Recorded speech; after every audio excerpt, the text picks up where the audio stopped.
I'm here to introduce Dr. Flavio Marsiglia, who comes to us from Arizona State School of Social Work. He's a distinguished foundation professor of cultural diversity and health. He's also the director of the Southwest Interdisciplinary Research Center, where his work is focused on the risk and protective factors associated with health outcomes in minority, youth, and families, focusing on culturally adapted treatments around drug abuse and HIV prevention. What we'll do is hear Dr. Marsiglia's presentation, followed by a discussion by two of our faculty at the Graduate College of Social Work, Dr. McLean Sampson and Dr. Louis Torres.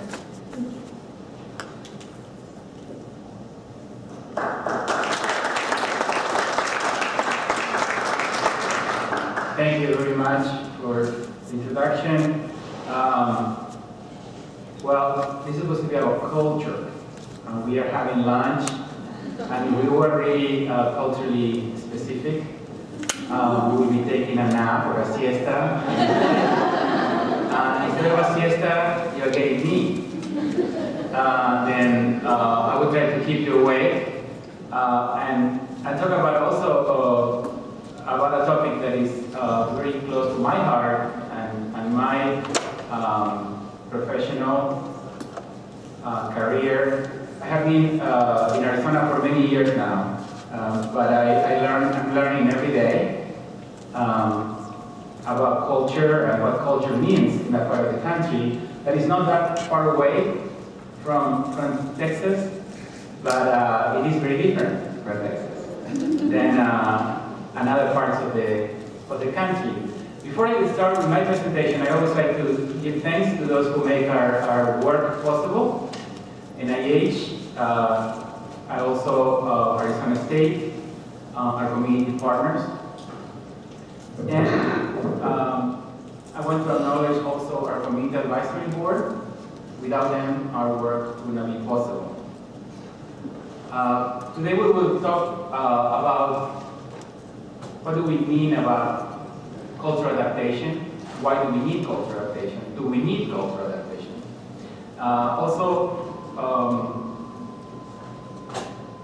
There are any models that we can follow. This is still kind of doing something funny.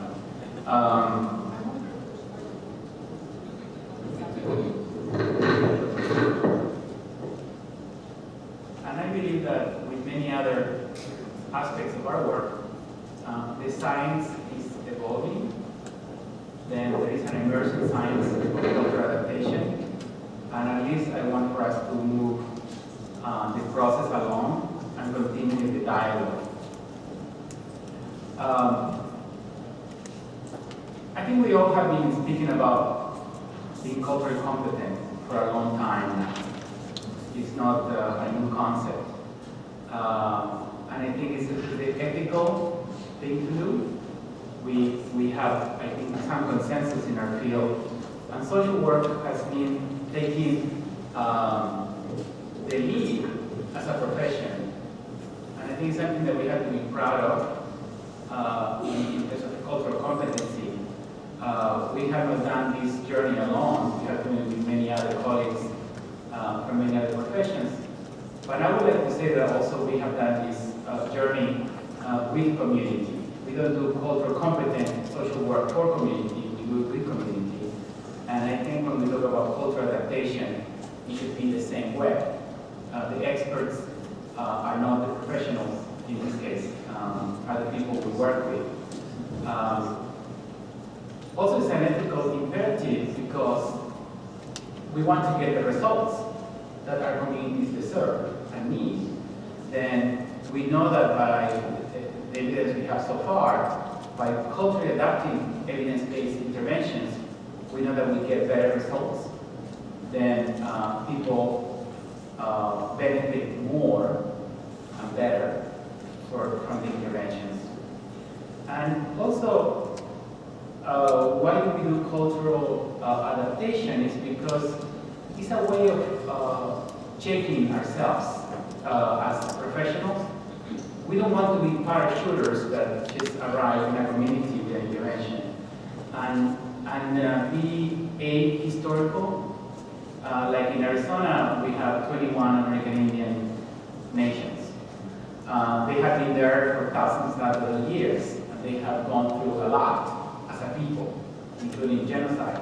But they're still there today, and they know who they are, and they speak the language, and then something hasn't worked all these years, through millennia, for these civilizations to have survived. Then to arrive with my latest intervention and tell a Diné, Navajo, or a Hopi community, hello, here I am, have an intervention, and now you will be doing something right, because I have something. Now that's very arrogant, and is not recognizing the strengths that exist within community and the ability of communities to help themselves. We only facilitate. Sometimes the work has been done much earlier before we arrive, but the only thing we do is just maybe adding the evidence to it. Okay, then one important element to consider is that cultural adaptation takes place because we understand the ecological framework. The individual is not, doesn't live in a bubble. It's part of an ecological system, and culture is part of the macro system. It's one of the larger circles in that system, and because of that, it's one of the most difficult ones to measure, to assess, to name, to describe. Then I'm not saying that the work we do in cultural adaptation is easy work, but it's important work. Then it's bidirectional, that relationship then is bidirectional.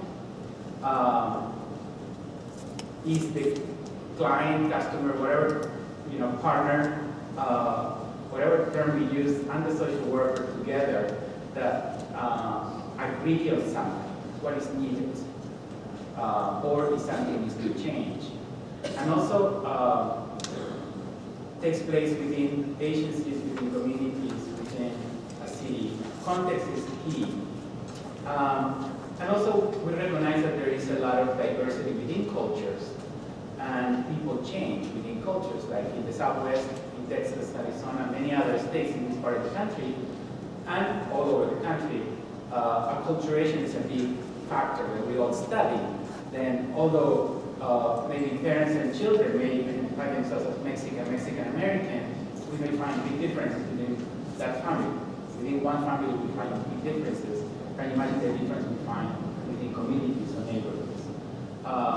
Then, also we recognize that people are we are all more than one thing. The whole intersectionality approach has helped us understand that we are beautiful, complex people with many identities. And then when those identities intersect is when we find our identity. We can be female, Latina, lesbian, working class, Methodist. Then that woman is all those things. She's not just a Latina or a member of the LGBTQ community, or she's a Methodist.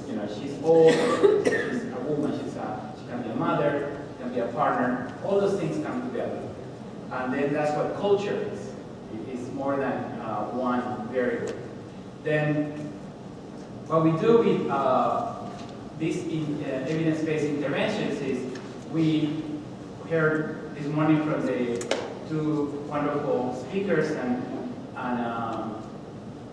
discussants that we have evidence, we have made a lot of progress. Sometimes issues like Fidelity come into place. There are challenges, but also we know that we have made great progress. I think culture sometimes can be a source of adaptation, very much connected to fidelity issues. And my question is, how much is because the client or the customer or the one who's receiving the service is telling us something's not working here, or sometimes it's a little bit of a missionary, paternalistic approach that still has survived in our profession, and then we say, oh, I will change it because my client will not feel comfortable. Do you know that? And that's a concern we have from our perspective. We need to have the evidence that we need to change something before we change something. And that's when I think our field still needs to work a little bit more on identifying the evidence, that the evidence-based intervention needs to be modified. I don't like when people have to adapt, and we all do it, and we will talk a bit more about that tension. Why do we want to do that? Is because our communities deserve, I think we will warm up in a second. Our communities deserve the best available science. If we say this randomized control trial, or randomized clinical trial was done with mostly European American people in the sample, then I will not use this intervention because I'm mostly working with American Indian communities. Well, I don't know if I agree with that, because if we make an assumption, what we're doing is depriving the communities we're working with the latest, most innovative, maybe most appropriate intervention that they deserve. Then I think cultural adaptation in some ways exists because it's an issue of access. If we, so that's because we have good values. We say it's clear that this will not work, in my mind. Then I deprive whole sectors of society from the latest scientific development because I'm concerned. Then I think we need to have more trust in our communities and also more trust on their ability to tell us through the assessment process that is ongoing when things are not really working. And I think those needs to be addressed. And we know now, because of these years of the evidence-based movement, that they deserve the best science. Then that's when we have to use that evidence-based intervention. And that should lead to a community solution that probably will identify new needs, and the circle keeps going, the cycle keeps going, but we do it in partnership with the community, always with our ears open and having the right tools to capture that feedback. Then it's an ongoing process that will allow us then to make the best science available, accessible, and make our communities be part of the best science. Because that will, we hope, will lead to well-being. Then, evidence-based interventions and cultural competence should go together. Yes, it's not one or the other. You can have the best science or have something that is culturally competent. That would really be bad. That's a form of oppression, yes? If we do that. And I'm afraid sometimes because of good intentions, we may be doing that. I think we need to do the hard work of being sure that the best evidence-based interventions are appropriate. And if they're not appropriate, they need to be adapted, but they are available. Then we all do a little bit of adaptation naturally when we intervene. And that's kind of part of the process. It's always a matter of degree. If we adapt so much that no longer the intervention is the intervention that was part of the randomized control trial, then we need to do another randomized control trial before we can call it evidence-based. Yes? It's no longer what it was. And that's what we learned this morning, that there are certain core elements of interventions that cannot be touched. Because if we touch them, then they're no longer, the intervention is no longer what it was. And then we cannot trust that we're getting the same outcomes. Then fidelity is what assures us that we are respecting, protecting those core elements. And at the same time, we want to make this intervention feel to the participant that this intervention is for him or for her. I work a lot with young people. That's my main population, mostly American Indian youth and Mexican American youth. And if I, as part of our intervention, I have videos, yes, and we work a lot with videos, and nobody in that video looks like me, talks like me, listens to the music I listen to, eat the food I eat, live in homes that look like my home. Naturally, I would say that message is not about me. It's about somebody else. Then the message will go like this, over my head. I will not identify with the intervention because clearly it's not about me, it's about these other people. I have seen them around, I see them on TV, they're different than me. They have different values, then I will not connect. Then we know that we need to kind of balance the two things. The fidelity to the core components, but also we need to give to the intervention a local flavor, I call it. Talking about context. It needs to make me feel that I connect to some degree. Because we want a good fit.